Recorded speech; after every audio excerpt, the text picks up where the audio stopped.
affected children should have affected parent parents ఇది గుర్తుపెట్టు first point ఇది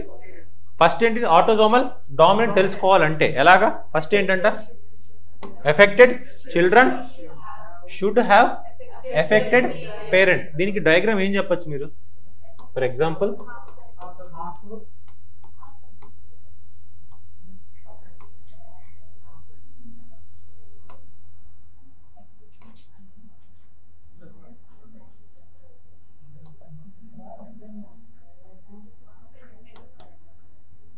so ఇద్దరు పెళ్ళైంది affected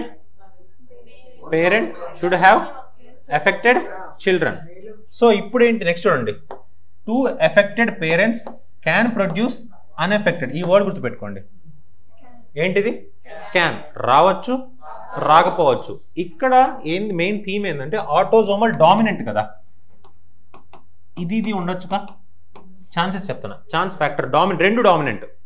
హోమోలోగస్ అయి ఉండొచ్చు కదా హెట్రోజోగస్ కాకుండా హోమోలోగస్ అయి ఉండొచ్చు సో కొన్నిసార్లు ఏ ఏ ఏ ఏ అయి ఉండొచ్చా అంటే ఇది ఎక్స్ప్రెసింగ్ ఆఫ్ డామినెంటేగా క్యాపిటల్ ఏ ఉందంటే డామినెంట్ అన్నట్టే కదా అంటే ఇప్పుడు పిల్లవాడికి ఇప్పుడు ఏదవుతుందో ఇప్పుడు స్మాల్ ఏ ఉంది ఈ స్మాల్ ఏ ఇదేగా రెసెసివ్ వీటికి ఏమైంది ఇది రావచ్చుగా ఆరల్స్ ఇది అనే రావచ్చు ఇంతే కదా ఈ రేషియో అవ్వచ్చు అవ్వకపోవచ్చు డిపెండ్స్ అంటే అది పెడిగ్రీ అనాలిసిస్ చేసినప్పుడు అయితే ఫుల్ క్లారిటీ మనకు రాదు ఒక బేస్ ఐడియా తీసుకుంటాం దాన్ని తీసుకొని మనం మాలిక్యులర్ జెనెటిక్స్ వాడుకొని అగైన్ డిఎన్ఏ టెక్నాలజీ చేసుకుంటాం అనమాట